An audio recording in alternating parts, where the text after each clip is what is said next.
So, what are the most important sites of cultural heritage to Christendom and European civilization slash Western civilization located outside of European civilization? So, anywhere that's outside of countries that where Europeans or European descendants are currently the majority.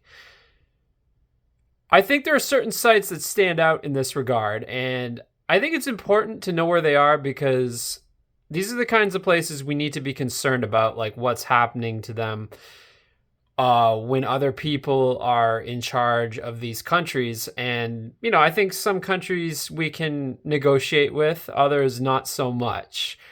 But regardless, I think it's an important question to ask. So I'm going to take a look at what are the most important sites to European heritage or by extension, like Christian heritage or Western heritage outside of European or European descended countries. Okay, so number 5 on this list is the Umayyad Mosque in Damascus, Syria. Now, this mosque was actually previously a church that was built by the Byzantines. And from looking at the architecture, you can really see that. Like in the dome and also the entryways near the dome, like I'm not entirely sure which parts were originally the church and which parts were added on as a mosque. But those parts really have a more Byzantine style appearance, and I would assume that those were the parts that were in the original church building. Now, what makes this building significant is its architecture, but also the fact that it's allegedly the burial site of John the Baptist's head. So it's considered a very sacred site both to Muslims and Christians. Now, luckily, this building was not damaged in the Syrian civil war, which is really good because there was a lot of architectural heritage that was destroyed or damaged in this war. And this is probably the single most important site in Syria. And thankfully, I mean, both to Christians and Muslims, and thankfully it wasn't destroyed or damaged significantly. Now, I am not entirely sure, like Muslims sometimes will restrict non-Muslims from entering their buildings. So I'm not sure if Christians are actually allowed in this building or non-Muslims in general. But furthermore, I mean, I'd imagine Syria is a pretty dangerous country to go to anyway. I don't think a lot of people are traveling there right now. Not to mention the diplomatic issues with getting in or with like getting into other countries afterward, because the border control's like, hey, why'd you go to Syria? Are you some kind of fucking terrorist or something? So it's like, yeah, it's not a place probably a lot of Westerners go to, at least right now, but I think it's a very historically important site and architecturally. So that's why I'm putting that at number 5 on this list. Number 4 is the Cave of the Patriarchs in Hebron, which is in the West Bank. Now, this actually, to my knowledge, wasn't actually built really by Westerners. I'm pretty sure the building itself was built by Jews and Muslims, Middle Easterners in both cases. However, the heritage importance of the site is just so crucial because it is the alleged resting place of Abraham and his entire family. So it's a very important spot in Christendom, and the fact that it still exists today is, quite remarkable. I mean, it's seen quite a bit of violence and tension. It was the site in 1994 of the massacre of a bunch of Muslim worshippers by Baruch Goldstein, who was a Jew originally from the United States who moved to Israel and became an Israeli. So yeah, I mean, it's definitely a contentious site between Muslims and Jews, but I think it also has very significant very great importance to Christians as well. So I put it on the list. Should it be number 4, number 5? I don't know. Maybe it should be number 5 and the Umayyad Mosque should be number 4 because that was actually built by, at least part of it was built by Westerners, like by the Byzantines. Hard to say, but yeah, fair enough. Cave of the Patriarchs.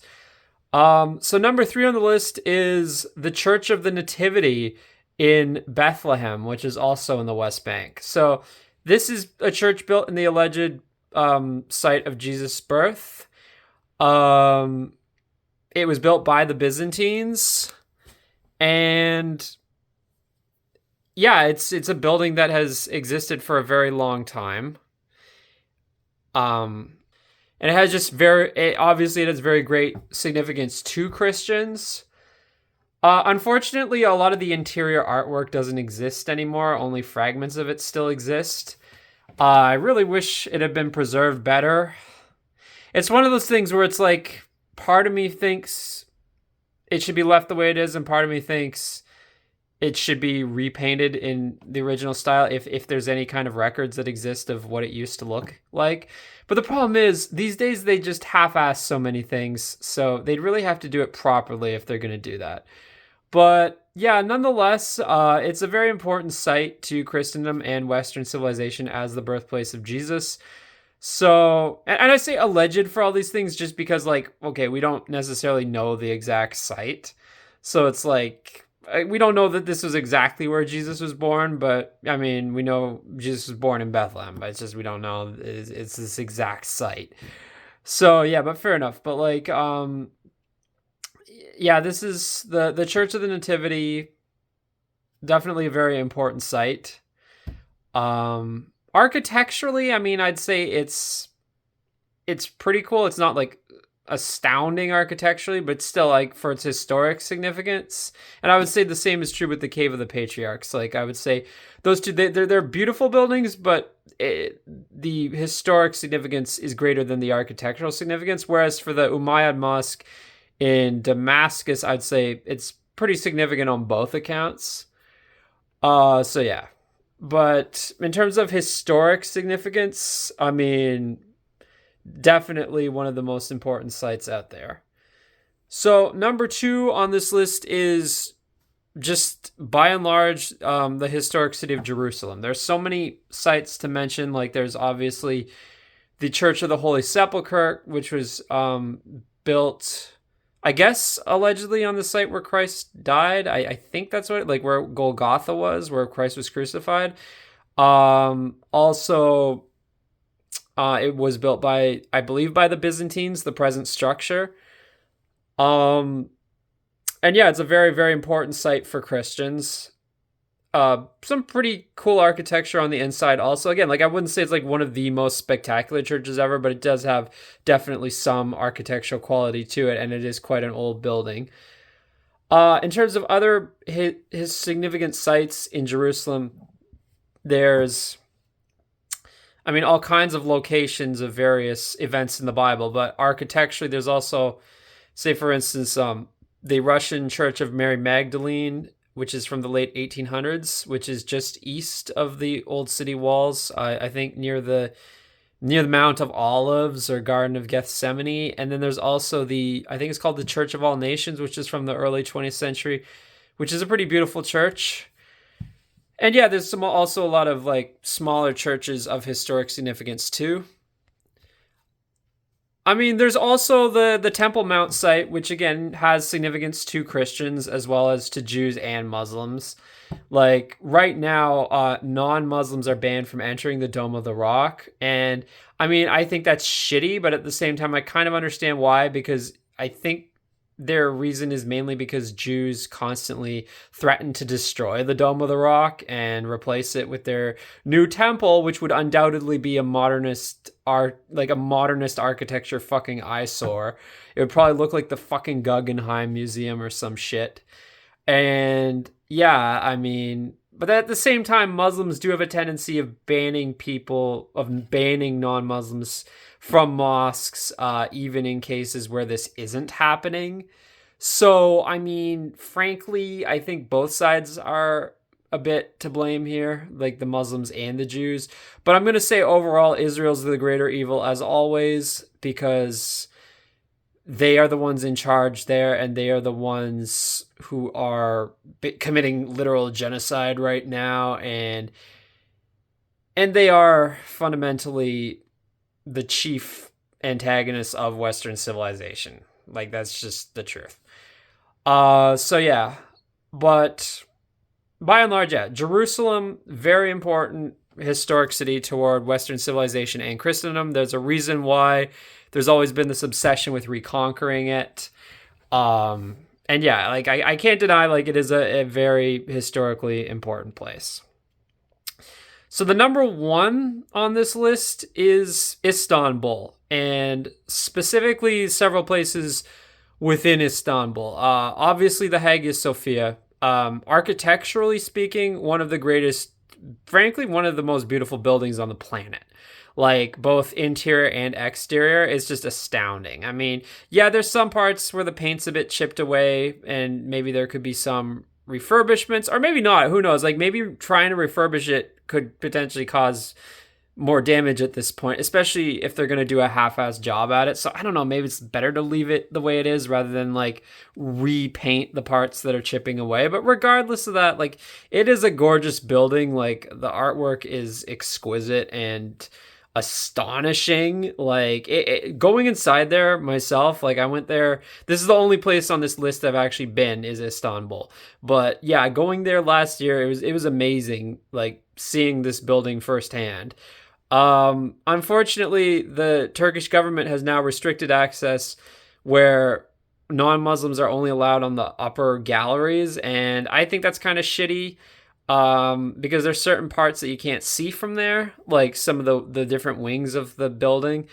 And yeah, I mean, it's an extremely important site, both historically and architecturally, to Christendom, to Western civilization. Like it was built by the Byzantines. It's very old. I think it was built in the 500s. Like it's a very old building.